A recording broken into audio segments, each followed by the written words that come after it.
भद्रकाली हो, उनके अनियंत्रित क्रोध को नियंत्रित करने का कार्य भगवान शंकर ने ही किया है। एक बार नहीं, अनेक बार। एक बात आपने कही, आपने कहा कि 17 पुराणों की रचना करने के बाद भी व्यास जी को संतोष की प्राप्ति नहीं हुई। कब हुई? जब उन्होंने 18वां ये पुराण लिखा। तो ये बात अपनी अपनी है, किसी को संतोष कैसे मिलता है, किसी को कैसे मिलता है। जैसे 17 पुराणों की रचना के बाद भी व्यास जी को शांति नहीं मिली, उनको 18वां लिखना पड़ा। नारद जी ने उपदेश किया, 18वां पुराण लिखा और उन्हें शांति मिल गई। लेकिन गोस्वामी जी को मानसकार को शांति नहीं मिली। 18 पढ़ के उन्हें कब शांति मिली? जब उन्होंने मानस को लिखा। तो उन्होंने कैसे लिखा? नाना पुराण निगमागम सम्मतम यत् रामायणी निगदितम क्वचित् अन्यतो। फिर कहा स्वांता सुखाय। अब किसका अंतःकरण कैसे प्रसन्न होता है, ये सबका अलग अलग विषय है।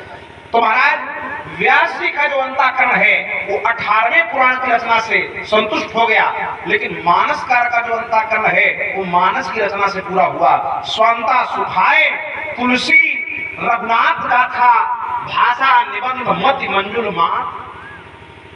अच्छा, आइए एक बात और आई है गंगा जी के बारे में। आपने कहा, हमने इसलिए कहा क्योंकि गंगा की बाढ़ में बह जाना ठीक है, क्योंकि ये भक्ति है। राम भक्ति जहां सुरसरी भरा।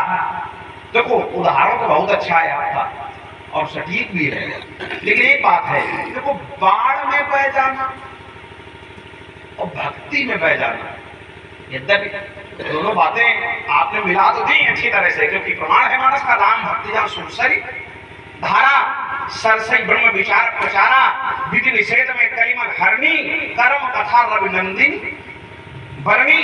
तो इसमें अंतर है। अगर मैंने वही प्रमाण दिया था कि अगर बाढ़ संसार के लिए हितकारी होती तो भगवान शंकर को गंगा को धारण करने की कोई आवश्यकता नहीं थी। देखो ये रूपक है, और जो रूपक होता है वो यथार्थ नहीं होता। अब यहाँ जो भक्ति स्वरूपा है वो रूपक है, लेकिन अब जल में और एक बात है, गंगा जी और गंगा जल। गंगा जी क्या है? भक्ति। और गंगा जल वो अंश मात्र है। जब बात गंगा जी की होगी तो गंगा जी की महिमा तो अनंत है, आप जितनी कहोगे उसको हम खंडन भी नहीं कर सकते, क्योंकि गंगा जी की महिमा कौन खंडित करेगा। लेकिन जब बात गंगा जल की आएगी, देखो गंगा जल में दोष भी हो सकता है, लेकिन गंगा जी में कोई दोष। आप गंगा जल निकालें बहुत मात्रा में और बहुत थोड़ी मात्रा में उसमें मदिरा मिला दी जाए, तो गंगा जल कोई संत पी लेगा? और किसी संत के पास लेके जाओ कि भैया इसमें बहुत सारा गंगा जल है और बहुत थोड़ी मदिरा मिली है, तो क्या संत पिएगा?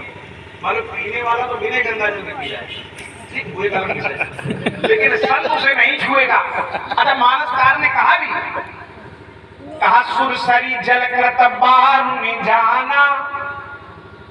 हाँ, सुरसरी गंगा जी तो महान है और वही उन्हीं का गंगा जल। सुरसरी जल कृत बारुनि जाना, कबहू न संत करई तेहि पाना।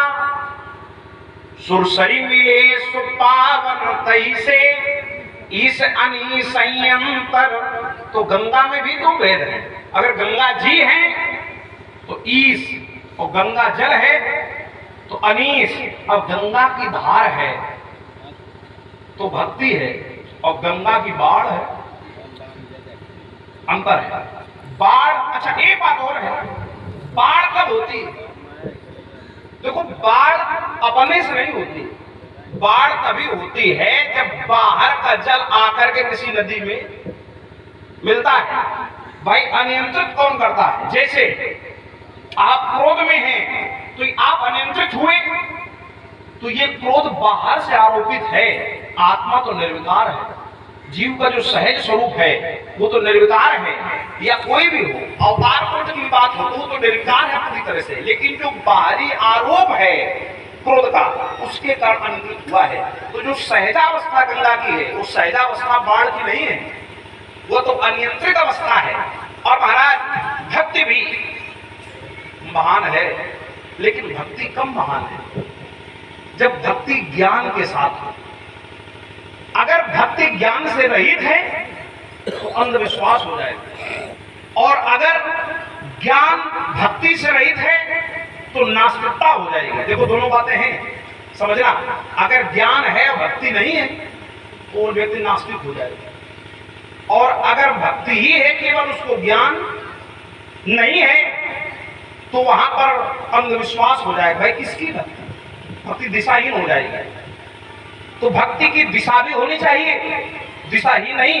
इसीलिए महाराज गंगा महान है, लेकिन गंगा में जब यमुना का संगम हुआ और गंगा यमुना के संगम से सरस्वती का प्रादुर्भाव हुआ तो महाराज वहां पर पूर्णता है, वहां पर त्रिवेणी है, और त्रिवेणी का महत्व अन्य क्षेत्रों से बढ़कर के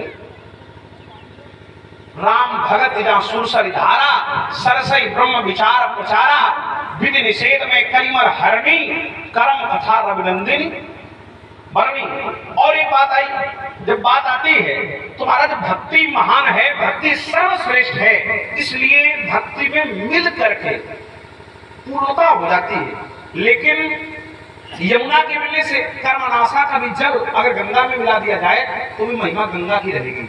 सारी नदियां गंगा में मिलती, जिस समय सागर में मिलती तो अपना नाम खो देती है, लेकिन गंगा का नाम फिर भी बना रहता है। लोग कहते हैं गंगा सागर, तो महिमा जरूर है, लेकिन इसमें भी दिशा होनी चाहिए, बिना दिशा की नहीं। और जब गंगा आई थी तब भी उन्हें किसी ने दिशा दी थी। किसने दिशा दी थी? एक भक्त ने।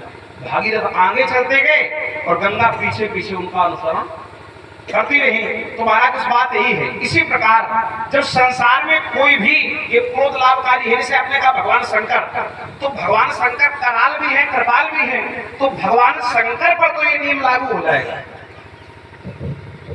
लेकिन दुनिया पर ये नियम लागू हो जाएगा, ये मेरी समझ से परे है। और महात्मा जी आपने कहा हम चाहते हैं कि तुम्हारा क्रोध जलता रहे, नहीं, क्रोध का भी दीपक जलता रहे। तो ये क्रोध संसार के लिए हानिकारक भी हो सकता है, लेकिन अगर हृदय में और भी कई प्रकार के दीपक है, क्रोध का जले, प्रेम का दीपक जले, एक और दीपक है राम नाम मणदीप धरी जीन देहरी द्वार। हम चाहते तो हैं कि जलता रहे, लेकिन केवल क्रोध का नहीं, जी है देहरी द्वार और तुलसी भीतर बाहिरो जो चाहसी उजियार।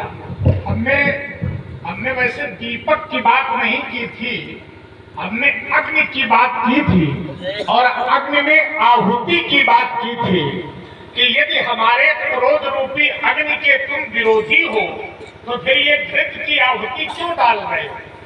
और आइए मंच के माध्यम से